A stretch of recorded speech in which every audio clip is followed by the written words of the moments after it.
Well, good afternoon. If anyone is starting to join us now, we are so excited to host this event.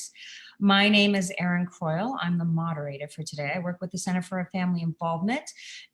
We're doing with the Center for Disability Leadership. We're both part of the partnerships, the Partnership for People with Disability out of Virginia Commonwealth University. So today we're going to discuss being the I in the decision-making process. And there's some really amazing research that we're going to talk about with some experts. And the thing about this is it's so important that you're here, because this research and this data, it needs the input of individuals with disabilities and their families, and that is critical. So we all know the cliche that there's no I in team, but there are several in decision-making. Individuals with disabilities and their families are the most important component of that process. So today we're going to talk about that along with some new research. We are so excited to be doing this, and I'm scrolling so I can read. So with us today is Dr. Parthy Dinora. She's the Associate Director of the Partnership for People with Disabilities at VCU and Virginia's University Center on Developmental Disabilities. She works on many projects that support people with intellectual and developmental disabilities so they can fully participate in community life. She's also the proud parent of 2 children, one of whom has autism. Dr. Matthew Bogenshultz is an associate professor at VCU's School of Social Work and collaborates on research projects with VCU's Partnership for People with Disabilities. He's worked with people with disabilities his entire life, including as an advocate, clinical social worker, and researcher. We're also excited to have Tanya Milling. She's the executive director of the ARC of Virginia. She began her career providing residential services and working with people in supported employment. She's been working and breaking down traditional practices in favor of inclusive supports built around the person rather than their disability. In her role at the ARC, she's advocating for change so that every person with ID and DD can have access to supports in their life and in their community. Jessie Monroe is a liaison to the statewide A Life Like Yours Self-Advocacy Alliance, representing his local self-advocacy group, Our Voices, in Norfolk, Virginia. Jessie also sits on the ARC of Virginia's board of directors. Through those roles, he advocates for the rights of every person with a developmental disability to have access to inclusive services.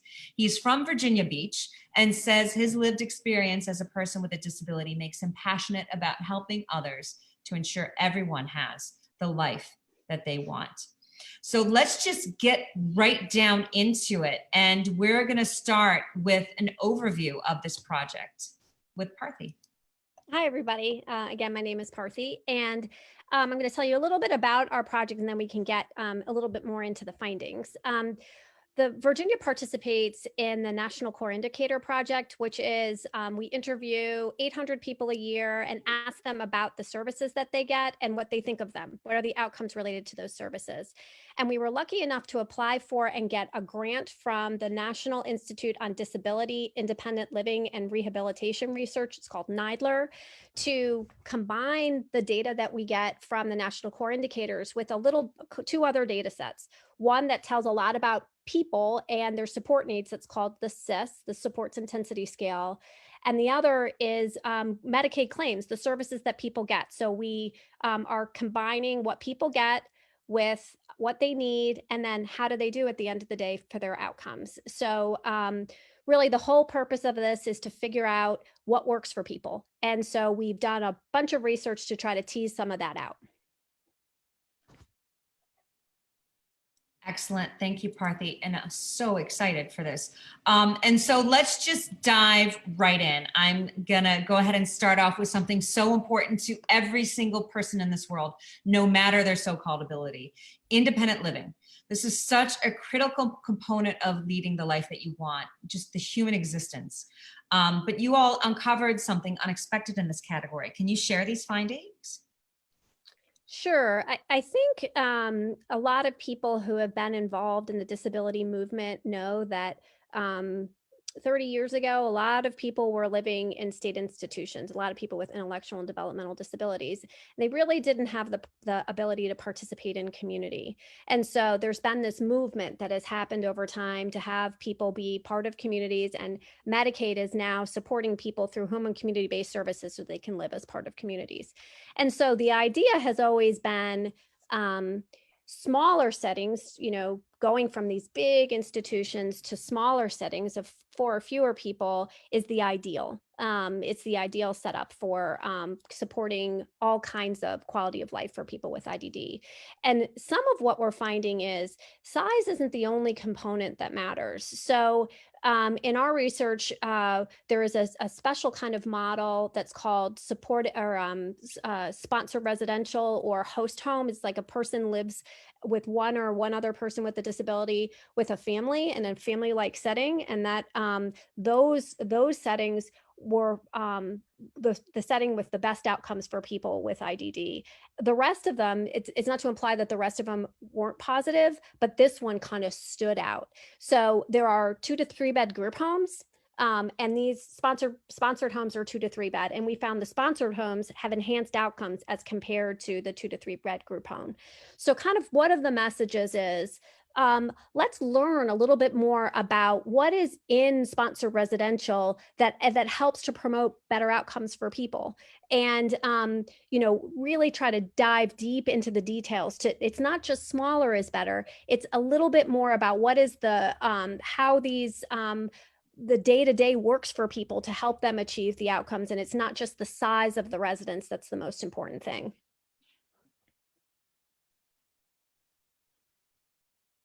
Always got to remember it's on you. Jessie, do you have anything you want to add? This is part of your life, right? Absolutely. Yes, I find that what y'all found out with these numbers is pretty accurate. Right now I live in my own apartment with support from an organization called Hope House, and before that I lived with my family. And what I've found was that while living on my own, I have more of my own identity and do the things I want to do in my own schedule. I actually have found that I have less, in certain instances, have less socialization, kind of less friends. And I think that's partly because I did a lot of things with my family. And so, yeah, so it just sometimes it creates less opportunities. Mm-hmm. And so I have found that, and of course, especially during COVID. But yeah, so those things don't surprise me. I think a lot of work does need to be done in that area. And I just want to add, Aaron, when we're talking about outcomes, the kinds of things that we looked at, because Jessie mentioned one, which is kind of participation in community. We also looked at rights, choice, friends, wellness measures, people's mental health, people's physical health. So those are when we talk about outcomes, we have a variety of things that we're looking at, and I'm talking about them in general, but we might get into some of the details about outcomes, what outcomes we're looking at in particular. So what we're seeing with that sponsored residential, that overall in all those areas, outside of physical health, people had enhanced outcomes in that setting. And I think it makes sense. Jessie, you said something about your own identity. That's just human nature, right? When you to want to break free of your parents and your family, even though you might be living with folks who are a family, but it's just that human nature when you hit a certain age to want to break free and build your own identity away from your family because you've been with them since birth. So I think it's just natural for all of us. So that may be one of the reasons that there are higher quality outcomes in those sponsored settings as people build their own lives. And I'm just curious here, like as a parent, I have a 10-year-old son with Down syndrome, and I'm curious what sort of anecdotal information you maybe picked up during your research about why this is the case and any theories you may have. Well, we are dealing in big data sets, so we don't have a lot of kind of anecdote as part of that.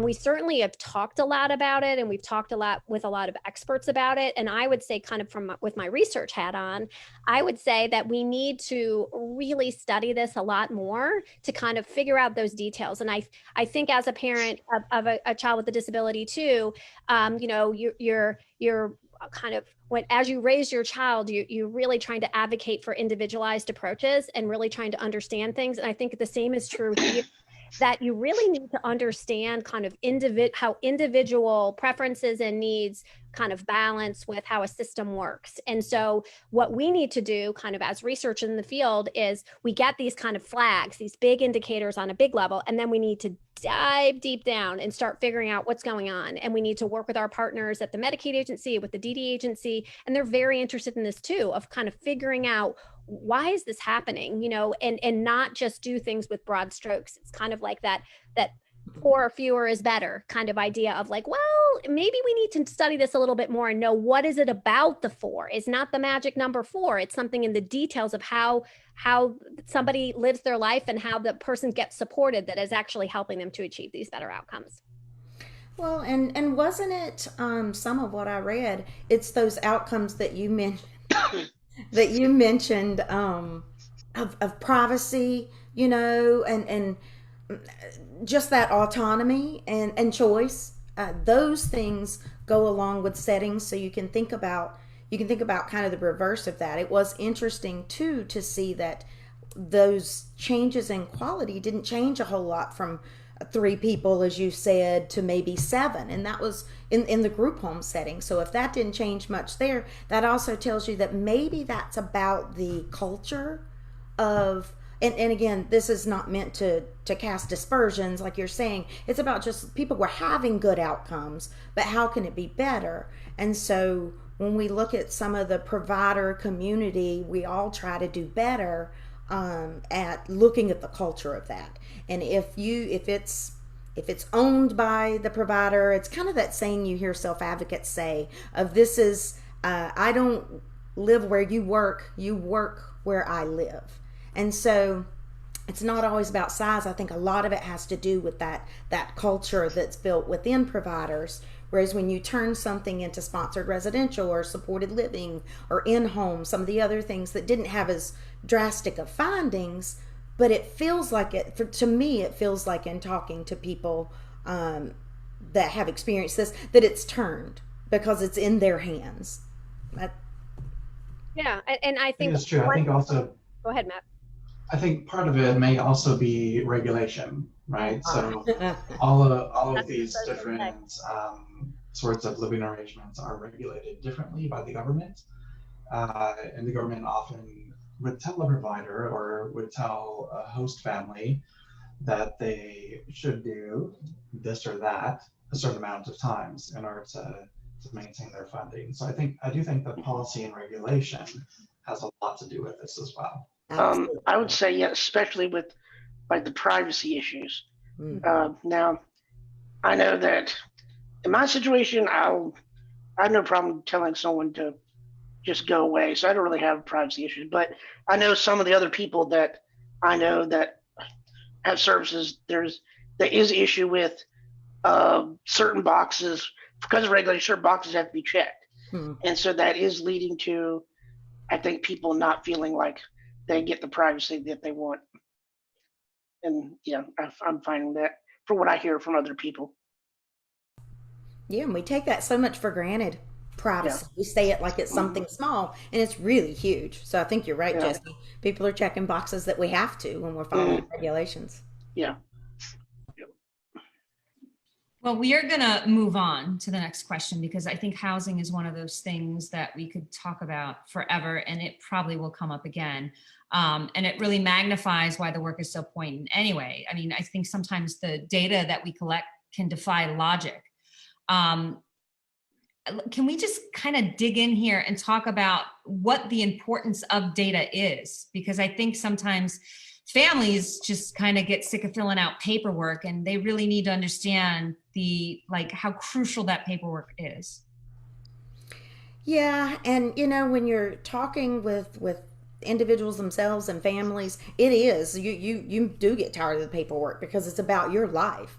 But we've known a lot of families and self-advocates who do see that benefit of data when we turn it around to do advocacy, when they're going in and meeting with their legislator who is going to ask questions, very specific questions sometimes, because we're asking for big things. We're asking for large dollar amounts to support people, which is a responsibility of our system, but it's something that the legislators can't take lightly. So they really, while they love hearing the stories, and they have to hear those stories, we know that as advocates, we have to go in afterwards with the data and the information that you all are providing that can tell a full picture of, think of going from institutions to into supports in the community.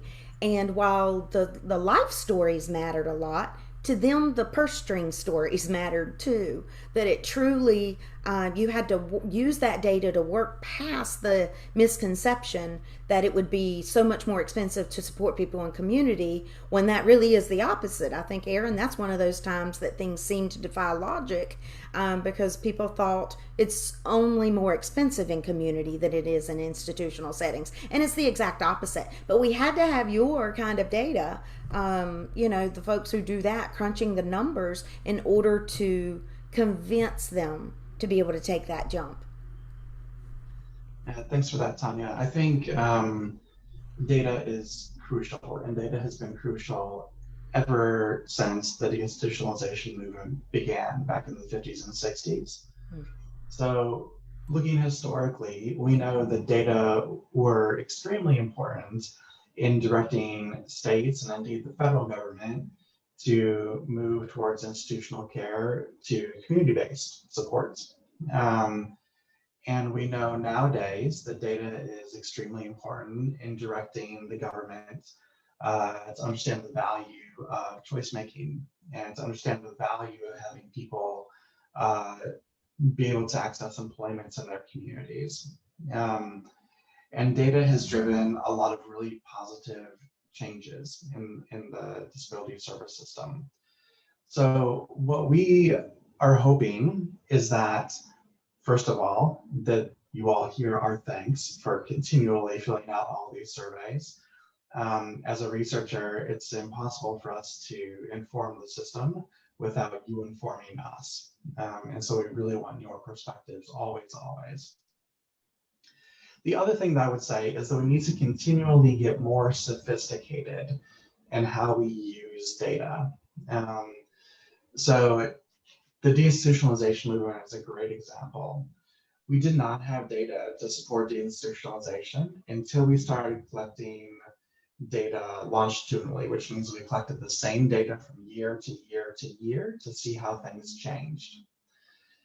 Likewise, we don't know until this project, really nationwide, how support needs and Medicaid expenditures and outcomes are related. No one has put these pieces of data together before. So this is innovation, and we need to continue to innovate to figure out ways to move us more and more towards community living. And the perspectives that you all bring, and those of you in the audience bring by filling out your surveys, which I know you hate, it's essential in moving the system. So we're thankful that you do it. And as researchers, we are committed to honoring your perspectives and bringing those perspectives forward to advocates and policymakers so we can continue to make change. And I would just add one other thing that I think we need to be pushed as researchers to make this information actionable and accessible in every way we can. So we encourage people reaching out to us and saying, can you provide this in another format? Tell me a little bit more about this. The only reason why we are doing this is to affect the system. So if nobody understands what we're talking about, we're not doing our jobs. So we really want to partner in a really deliberate way with people with disabilities, people with intellectual disabilities, families, anybody who wants to consume this information to advocate for a better life for people. And so we want to partner with you with that. So, please feel free to reach out to us, and we hope to continue to engage families and people with disabilities to get better at it, because I think we're a work in progress on making this information as accessible as it can be. I think it's really good to hear that. I mean, I thank y'all for that and thinking about that side and that perspective, always reaching out more. Because one of the things I noticed in the research that was, and not really surprising, I guess I would say, was people with higher support needs had less quality outcomes in privacy. I think it was choice, possibly social lives.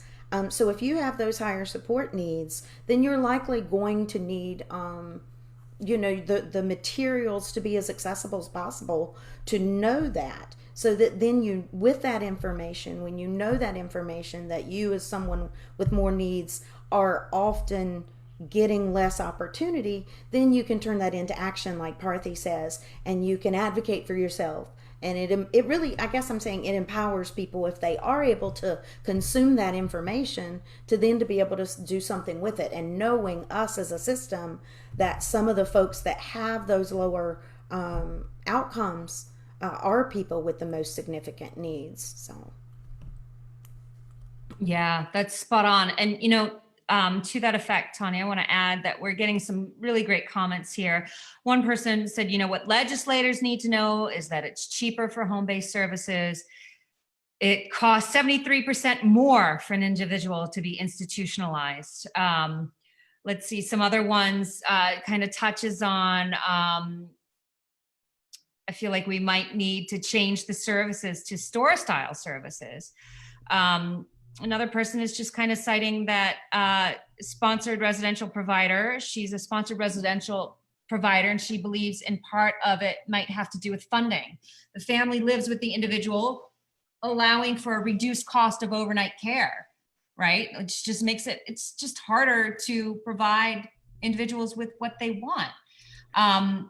So let's, we kind of touched on this, and before we dig into the research some more, I want everyone out there listening to just keep chiming in, keep asking questions. There's a question about waivers that we're going to get to towards the end that's popped up on the comments, so please stick around.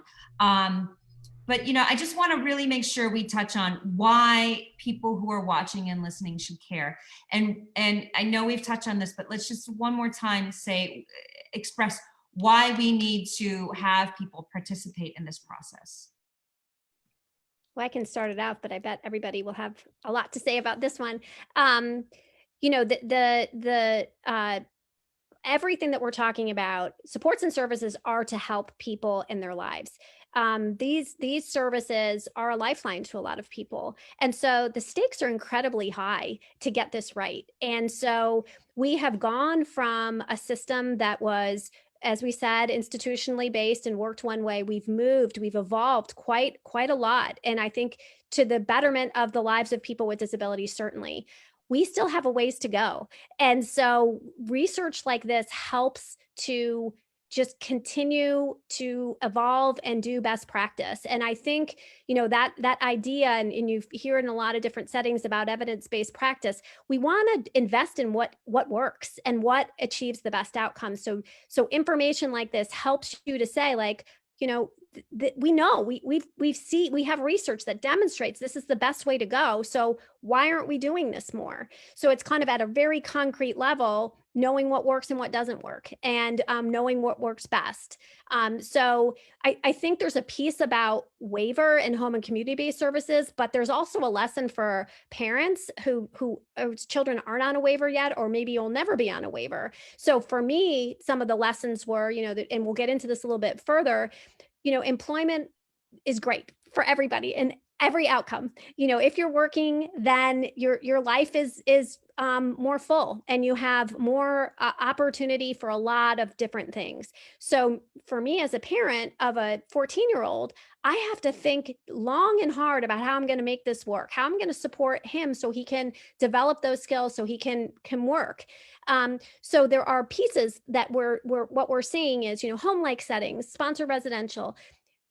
people living in home-like settings do pretty well. So how do I think about that for my family member? It doesn't have to be at home. It has to be a smaller setting that is home-like, and it's not heavily regulated and, based on kind of an institutional model. So there are things that we can distill out that say, this is what works for people in general. It's not just waiver, it's what works for people in general. Having friends, like that, everybody knows having friends enriches people's lives. This isn't rocket science, but we have a ways to go in our field for people who get formal services and supports, but also for people who don't. And so what can we do? What can we think about that promotes friendship for people? So there are, again, these kind of big picture messages about how to have full lives and how to promote full lives. And that can be through waiver service, but it doesn't have to be. And I think that's a lesson to all of us who may never be able to access formal services and supports, that these things are just about good lives. And how can we promote that for our family members, whether we have services or not? Thanks, Parthy. That's so important. And I think considering how difficult it is to get a waiver in Virginia, I think it's really critical that we do focus on both. But this is the perfect time, though, to ask a question from Lily. For people on the waiting list, what is the best thing to do regarding the waiver? Do you take the waiver, or should you wait until you can get the waiver that you want? Well, that really depends. That can be a really hard question to answer because everybody's life is so different. And so it is very worrisome to me when we tell people, because I've heard people say, don't take that one, wait for this one. So for me, it's about looking at your own life and seeing what it is that you need. And there's only one difference between the community living waiver, which is what everyone says is the holy grail, and that's what they want, right? And that's okay, we know that. But the only difference is that congregate residential, and you can get most of the other things that really lead to these great outcomes, employment, community engagement, all these things, in the other waivers, in the family and individual supports, the FIS waiver. But you can also get some support in your home. It's not a congregate setting, and what we've seen, but this is only of course I know anecdotal, we hear people talk about, it's going back to what you said, Parthy, of the lower regulation, that when it's my home, it's not about regulations, it's my place. And so you can get a lot of those things in the FIS waiver too, if you're not needing that licensed group home setting. And so as advocates for me and for the ARC, we're always looking for ways that we can advocate for people to be able to access that regardless of their level of support needs. So even if I need staff with me to support me 24 hours, I've done it as a provider, and I know many other providers that do it. Jessie, it's your experience, your personal experience as well. With friends that and people in our voices, that you can be supported regardless of your level of support needs in your home, whatever that may look like. This data is heavily pointing to some of the not outliers, that doesn't sound right, but the outstanding, I guess is what I mean, outstanding positive outcomes in sponsored residential. And I think we could find some of those things in other areas too, once some of the barriers in the system are removed that are doing just what y'all are saying, of putting regulations in people's homes, supported living in home, where particularly supported living where regulations are still in someone's home. So Lily, that was a really long way of saying it depends, but one thing that I always want people to do is think about it individually, and don't pass up a waiver just because you think that you need to wait for that next thing, because we really, if we work it right, which is individually, not making people fit into boxes, then hopefully it can be a better outcome for everybody. And certainly call Lucy at the ARC of Virginia, who will walk you through anything. That is always how I end anything I say, pretty much. Thanks, Tanya. So, let's transition now. We were talking about family engagement. Let's talk about how important it is for young families to get involved now. Sure, I can talk about that a little bit. I think that there are a couple of reasons why even younger families may want to get involved in advocacy now rather than waiting. So the first, and I'm sure Tanya and Jessie, you can speak to this probably better than I can, is that there's power in numbers. Even if you are not in a position to need services immediately today, your voice still contributes to the voices of others, and that magnifies those voices. And policymakers need to hear from a lot of people in order to take action. Probably another reason is that systems change, it takes time. These things don't happen overnight. And so we need to continually push a little bit more and a little bit more and a little bit more to make for a better system.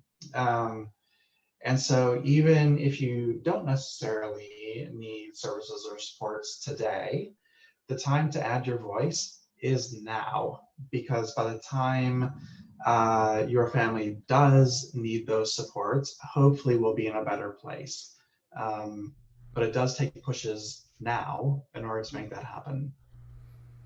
You are so right. It is a long road. Yes, I can tell you that with my situation, you think you're in one situation, not like I had to move, I had to leave my family situation relatively quickly. And it was an all of a sudden thing. So your life can change in an instant, especially if you're someone with a disability. And so you always have to be aware of that. So. Jesse, you mentioned something the other day that stood out to me about that I've heard other families talk about. If you're not involved early, it's not just about affecting the system and advocating like Matt said, but also building your own circle, because you talked about how things changed when you got out of high school, when you got out of school. What was that like when school ended and you went into adult life? Well, it was just it was very different. Well, there's a lot more struggles because I was living fan, but I didn't realize, well, I wasn't in school, so I didn't know what to do with myself, and they weren't quite sure. But the good thing was my mother had the smart choice of she really put me on that waiting list for waivers when those waivers first started, and that was a blessing because I got a waiver, quicker than a lot of people are getting them now, and so it is really crucial actually that family members get on this as early as possible. It'll help the individual and their families much more if they do, I would say. And I would add a couple of quick things too. I think families who have young children are raising these children in really different circumstances than people who were raised 30 years ago and have expectations about the system, and pressure on that system helps to make change. So really communicating well about your vision for your child and how you want them to be part of community when they're little will really help to get to a better place for when they're graduating from school. So engaging people and that have young children to say, this is what I want for my child, and this is how I need you to help me to get there, can really help make a clear message, especially when people see these beautiful little children and they want good things for them. So that would be one. And the other is, and I kind of harp on this a bit because I don't want people to think that the only option is waiver, and that if they don't have waiver, that their lives are not going to be full and their family member is going to not have a good life. Because I think some of what we're trying to distill down from some of this research and other research that happens in the field are, what are the components, what are the factors to helping people have a good quality of life? And that can be through waiver helping them. And in other cases, it can be just natural supports on how you get people to the right place in their life so they can be happy. And so I don't ever want to give the message that it's only waiver that can make that happen, because there's an awful lot of people waiting for services, and there are going to be a lot of people waiting for services. So what can we learn as a field to help people have good lives? And the waiver and funding through Medicaid is one way to get there, but we have a lot of different ways. So we don't have to depend on any one thing. Thank you, Parthy. And I just have to interject here because I have a 10-year-old and the last decade's been such a learning curve, but you're so right. From advocacy and getting out there, it's so important. But, even the research and the things that we do, even employment research helps me in IEP meetings and in community engagement and in making sure that my son gets what he needs. It's about so much more than the waiver. I think this is the perfect time then to talk about employment because frankly, we talk about that transition cliff and it happens sooner than we realize it. So, your findings indicated that people who have jobs have a better life outcomes, yet employment figures for people with disabilities are dire, and meaningful employment is such a different beast. So how can we bridge this divide, and how can we, how do you think that your research can impact this? And I can start this off again, but other people will have a lot to say, I think. So what we found was that people who are working have better choice, rights, participation, a lot of pieces of wellness too. The message is we should be doing everything we can to get people working. And the sad piece of it is not that many people are, that it's hard to do. It's hard to get the right supports in place to make things successful. I think Virginia has struggled some with that. And so, the message to us was, it's not just, working and getting out of the house, as Jessie said, after school, and if you don't have a job, you're kind of at home. So it's the having something meaningful to do with your day, certainly, but there's something else around employment that helps with everything. You have money in your pocket, you can go out and do things, you can connect and make friends, you can participate more fully in the community. So there's a lot there that leads to better overall quality of life than just having a job. That's one piece of the message. And then, it kind of goes back to that other thing that we're talking about is, and it's funny, Erin, that you mentioned it, because I had this conversation with my son's IEP team recently too, of, he's got to graduate, he's got a diploma, he's got to work, guys. So how can we planfully map out the future so that we get the options that we want as our family members grow older and want to make choices in their own life, that they have some of that base there to be able to do it. So as a advocacy community, helping to say, how do we promote employment? What can we do? How do we push the system to learn what works and what doesn't work so that people are successful? And certainly from a research perspective, how do we continue to find what happens when people work so that can inform advocates and other people about how to put pressure on a system? I want to add as well that one of the analyses that we did based on this research was specifically about what predicts which type of employment outcomes a person has. And so, of course, what we hope for is integrated community employment.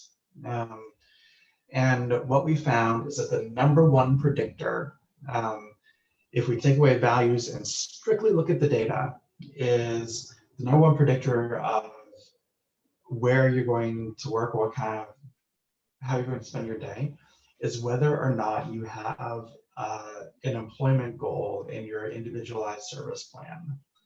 Having an employment goal is so important, and that's something that I would encourage everyone to fight for. If you don't have it as one of your goals, it's just not going to happen. If you put it as a goal, your service providers have not just an incentive, but an obligation to work towards that goal.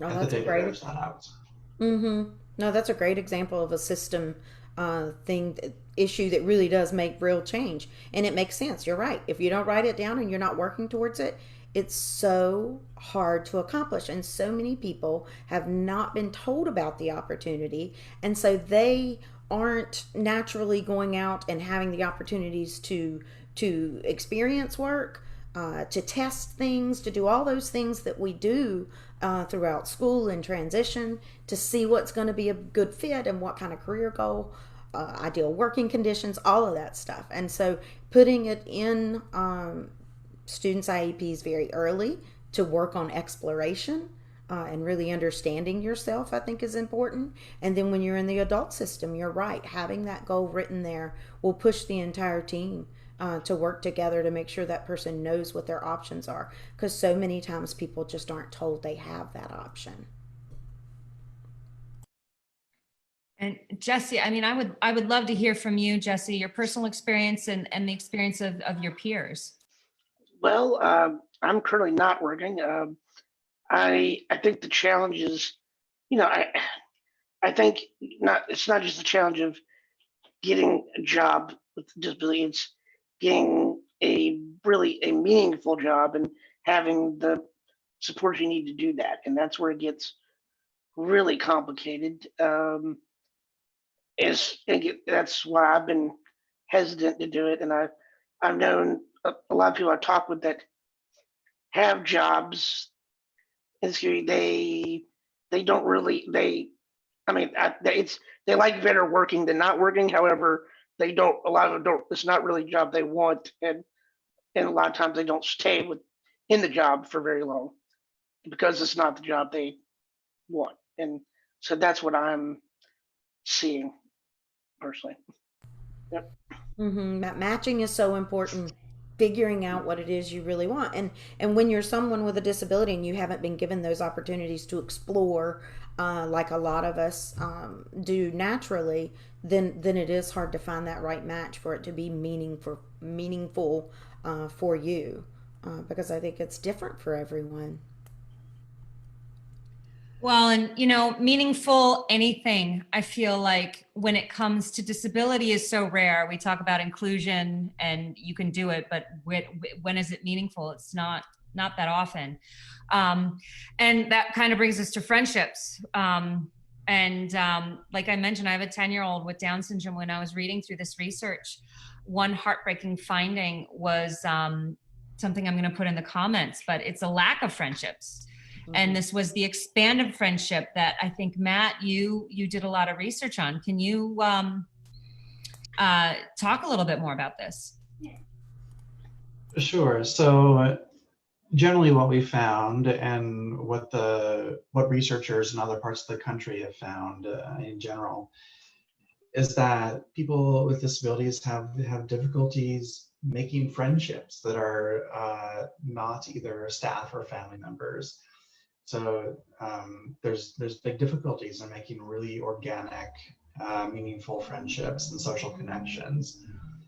So to me, as someone who, not just with this project, but in other projects that I've run over the last couple decades, one of the big takeaways for me is that having a life in the community is not having a life of the community.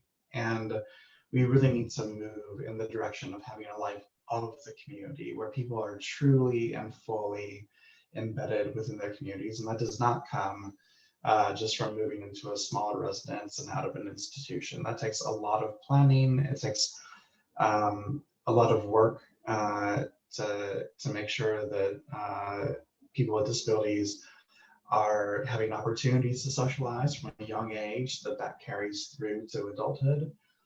And we also need to work on the other side.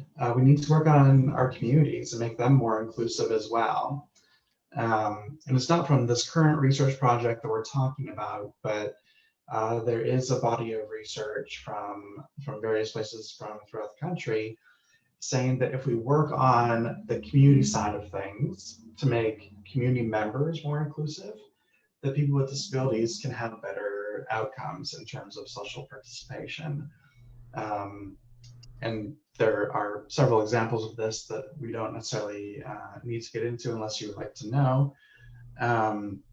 But we can do it. It's a matter of will, and it's a matter of bringing things that we know work up to scale.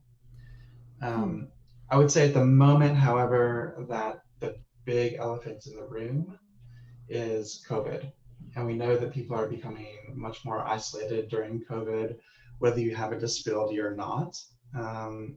And we, because COVID is so new, we just haven't been able to collect data yet. But in the coming couple of years, we have ways that we're already collecting data that we'll be able to analyze to know how COVID has shaped social inclusion for people with disabilities. You know, I think two things. It's so true that COVID is certainly affecting all of us. But you know, how many times do we have to learn that lesson of what you, because you said it naturally in that sentence, right? The right way of it's how it's affecting all of us. So inclusion is also in having a social life and building the community that you said, kind of turning it and working on the community. I hadn't heard it put that way, so I'll be interested to learn more about that actually, because I hadn't read anything about that. So I'm really interested. But it's thinking of it as we do for everyone, and making that the question anytime we ask a question. Human is human is human. So how would we answer whatever issue it is for someone without a disability? Because 99.9% of the time it's going to be the same answer. And so making alternate environments, setting things up just for people with disabilities, those are the things that get in the way of that natural inclusion, that natural connection that can take place. Employment's a big part of that, because how many of us, you know, make our friends or our connections at work, and we feel that, and we're all feeling it now because we're separated. So my first point or thought on that is that natural inclusion. So I'm interested in that side of it, where we're not setting things up in this alternate weird way that the system can sometimes do. Like when someone talks about, and forgive me if people have said this, I don't mean this in a slight by any means, but having a conversation with someone about horticulture therapy. Do you mean gardening? Do you mean gardening? Because a lot of people feel good, you know, and yet so you put that in a person-centered plan and say, we'll put such and such into place. Well, the more we make it not natural, well, no wonder people can't fit in when we put these kind of odd things around them. And then anecdotally on COVID, and I'd actually love to hear Jessie about this. We have talked to a lot of people about feeling more connection, oddly enough, or at least being more involved, because we're all living our life on Zoom right now. Yeah. And so it takes away, I think, where we look for those silver linings, it takes away some of the barriers. We're all hopping in cars and driving to meetings, maybe in Richmond or wherever. And a lot of our self-advocates weren't able to do those things in the past, so they didn't get to participate in everything. And now that barrier, someone who doesn't drive, then that takes that barrier away. I've also seen it with communication on our alliance. Someone who doesn't use words to communicate, well, he's chatting in the chat box like everybody else. So it's like this leveling of the playing field. So I feel like there's some real accessible things that are happening in technology, and we need to make sure that it's there and that people can get access to virtual supports, that they can get that. Jessie, what are your thoughts on that? Well, yes, I've found that, especially with my advocacy work, I found since COVID, and like I said, everything's through technology now, I've met a lot more people in the field. I've done a lot. I've been much more busy doing advocacy work since COVID started, and got a lot more accomplished. And I think it's important that we continue that technology aspect of it even after COVID, gets better. And I think I think it's really good. And so especially as far as advocacy, or for someone with disability getting employment, that technology will help a lot. So we need to make sure that people have access to it and can pay for these things. Now, of course, as far as socialization and fun things, COVID, of course, has harmed that, not just for people with disabilities, but all of us. So, but yeah, so. Yes, we're all moving our birthday parties online. Yes. It's great, but it's not the same thing. Not at all. Yeah. And I would just follow up with one last thing about this issue, that we this data, is kind of this bellwether. It's this big picture of, how things are going. And we've been working on this issue, and I've worked in the disability field my whole life. So my whole career, we've been working on this issue, and we still have not figured out exactly how to make things natural. Tanya said, as how to promote friendship and how to promote connection. And so I think what this tells us is we still have a ways to go, and we still need to be thinking about this, and still need to be creating innovation around it, and not, creating artificial situations, but still really trying to crack this nut of why isn't it working? Because it isn't just happening organically. We have maybe created barriers that have made this situation, and we need to work with community to be more open. But we still need to keep shaking it to figure out what's happening and trying to push things forward. So what this data tells us is we're not there yet. We've got a ways to go. And so we need to keep pushing this system to think about these issues and try to promote, again, friendships, because they're important for quality of life. It's connection is important to all of us, and it's important to people with disabilities too, of course. Mm-hmm. Intentional is still important. You're right. It's intention even without the artificiality, and it's being mindful of that. So yeah, that's true. Well, and I think I want to stress again, Parthy, that I think this is where families with younger children should step in, because I see it already with my 10-year-old. I've seen it. And the families that we at the Center for Family Involvement Council, we have kids that are saying that they shouldn't be in a general education classroom in kindergarten. So when we talk about cultivating relationships, and we're saying that 5-year-olds don't belong with their typical peers, what message is that sending? I mean, we're kind of tainting the water at age 5. And I mean, as someone with a younger child, I think it's still starting very young. And I think that our children are not learning what inclusive is. And that's changing, but it's changing so slowly. And I would add to that, Erin, that inclusion for young kids is easy, relatively speaking, compared to inclusion for adults. There's some degree of research to bear this out, that you can create environments in schools that are more inclusive. Sometimes that happens, sometimes it doesn't, of course. But when you're in the bigger adult world, that's even harder. Not to say it's impossible. There have been some cities that have done interesting things, and there have been like some church congregation programs that have done interesting things. So I'd be happy to talk about those at a different time. I actually just did a big lecture for folks in New Jersey about that. So I'll do it on the Facebook Live one of these days. I would love that, because I have so many questions just on this component alone. But looking at the time, I want to get to our last two, and this is the perfect time. And we're talking about friendships, and what's critical for our mental health is friendships. And Matt, I mean, you did a section of study about mental health. Can you tell us how ID and DD impacts that? Yeah, so quickly, we don't exactly know how ID impacts mental health or vice versa. And certainly it's not a causal relationship. One does not cause or necessarily correlate to the other. So we need to be careful about how we present this. But what we do know from our data is that about 50% of people in our sample, which is a random sample of adults with IDD from around Virginia, 50% of them have some sort of a mental health diagnosis, which is a lot. So this is things like depression or anxiety or psychotic disorders. So these are things that really have a huge impact on one's quality of life. So we need to know more about this part of the population. The other thing that we learned is that although we often consider mental health and behavioral challenges to be linked, they're really not.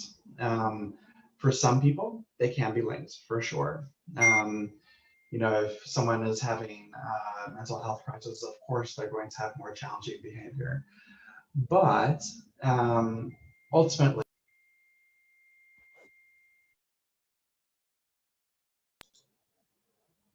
I think Aaron muted me. Anyway, if you have, they are separate, right? So sometimes mental health can cause behavioral difficulties, but they're not necessarily linked in that way. Another thing we learned is that a ton of the people who have either behavioral challenges or mental health challenges are taking medications to control those challenges, which is something that we've known in the field for quite some time, but we need to know more about what's going on with all of that. So we're doing more analyses around that. And finally, we know that people with a mental health condition like depression or anxiety are not necessarily any more costly to support than people without, but the people with behavioral challenges are. So people with behavioral challenges take a lot more support, and that becomes costly. So if we can figure out how to better support folks with behavioral challenges, it could end up being saving the system as well. You know, it makes me think back on the stat about friendship, you know, and how that might relate. And I don't know, obviously, like you said, it's not causation, but possible correlations or not, you know, with lack of relationships and meaningful engagement with other people and depression. And whether there is a connection to some of that. I know we don't know that at this point, but it certainly does make you think that or think about that. Yeah, certainly we know not from this research, but from other research about mental health generally, not necessarily for people with disabilities, but for the general population, that folks who have depression or anxiety or psychotic disorders don't have friendships. And so the same would stand to reason for folks with disabilities. Right. And so then it's chicken or egg. Am I depressed because of that lack of relationships and opportunity for relationships? And that seems to make sense, I guess. Yeah, I think you're right. The one hypothesis, we don't have data to back this up, but one hypothesis could be that it's a bit of a circular relationship. Well, and then I want to make sure we touch on the last one, because this all ties in together with everything, including mental health. And that's, what about support needs? How does one's level of disability impact their life, their mental health, their employment, all of it? So what we found was the more support you need, the less your outcomes are more muted. So that you have a harder time with rights, with choice, with community participation, with all the other wellness kind of outcomes. And so, you know, at one level, people might say, well, that kind of makes sense. Everything's a little bit harder. But I think this is a call to the system to say, what are we doing to help really figure out how to better support people who may need a little bit more to get to these outcomes, and that it may not be the same and should not be the same as somebody. If you don't use words for communication, it's not going to work the same way for you that somebody who can talk, you know? So I think we really need to figure out how to, again, advocate and push the system to be creative, to be individualized, so that these people can achieve similar outcomes. There are some things that, you know, you say they're changeable, and some things that aren't changeable, and your support needs may not be changeable, but how you support somebody is. And so we need to really think creatively in service provision to help people to get to the same high outcomes as people who have less support needs. It shouldn't be that it's just like, oh, that makes sense. I think this is like, oh, we've got some work to do here too. We've got to really, really be innovative and creative on how to get people to be able to have the same kind of quality of life regardless of their support needs. Hear, hear. A call to action. Yeah. Jessie, can you touch on what maybe your personal experience has been with this? Well, I mean, I don't know. As far as As far as what exactly? For the How do you, I mean, are you able to get the support you need to do the things that you want to do? I'd say for the most part, yes. I think so. But I think some of it is just honestly just me. Like sometimes and this goes back to mental health thing. Sometimes I'll put my own barriers on, and there's not so much staff can do about that.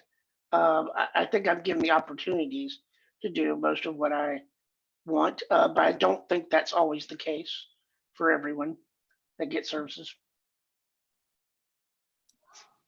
Yeah. So, Well, some of the commentary here, I just want to read it, and there are a couple of questions.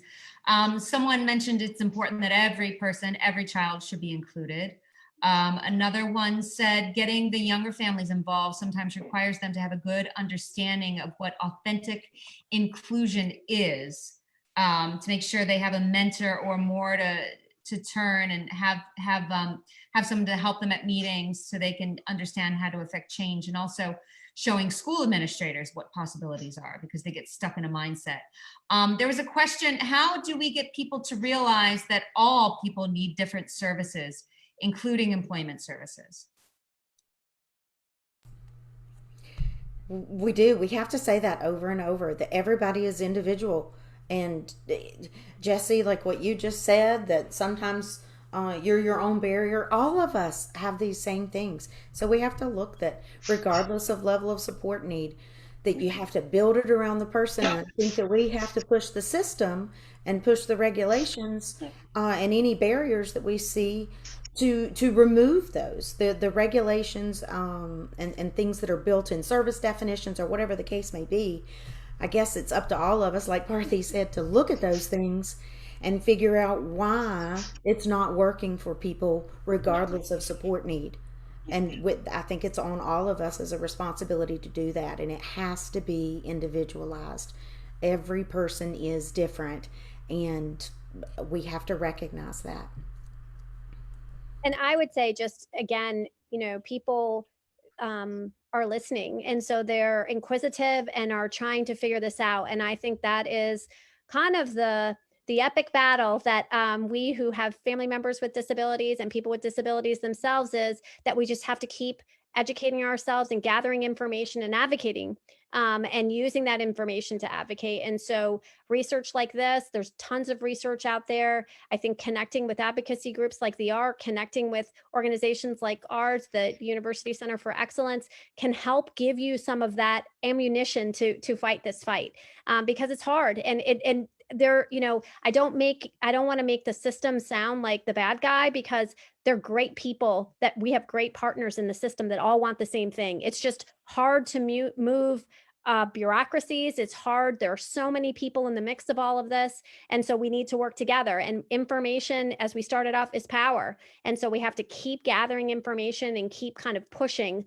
based on the information that we learn as we grow and look and, try to support, our family members or continue to do research. Well, and I think putting people we have, oh, I'm sorry, just to add real quickly, putting people with disabilities as the voice that drives things. We've always talked about we're going to get the input of people with disabilities. It's not the input. It should be the drive. And that's really what is exciting about the Alliance or any self-advocacy movement, is seeing things born out of that movement. And just to maybe accentuate that point, Tanya, I really want to call you all into what we're doing. Parthy mentioned this before, and I will mention it again, that data is data, and data is like a picture. It can paint many stories, and they can be very vivid stories that people like to see or don't like to see. But ultimately, we want you, audience members, to be a part of our process. And so we really, really want you to get in touch with us if you have questions or thoughts about how we can be using research to make a more responsive system. That's our goal. That's our only goal. And so we really want to call you into our process. And thank you, Matt. That's spot on. And we've gotten a lot of engagement in this live, and I hope that we'll get questions following. And I have so many questions, but I know our time is up. There's one comment that just popped up, because people with disabilities are the ones who know what they need in life. And what a perfect way to end that. So, yeah. Right? So I hope everyone out there will continue to chime in. You can message the Center for Disability Leadership or the Center for Family Involvement. And I will be sure to pass on all this information. And please, please, please, we would love to do another one of these. So if anyone out there who's participated or anyone that watches this in the future has ideas or questions or anything, let's do it again. Let's talk about whatever you want to talk about. So thank you all. And I'm gonna stop the live.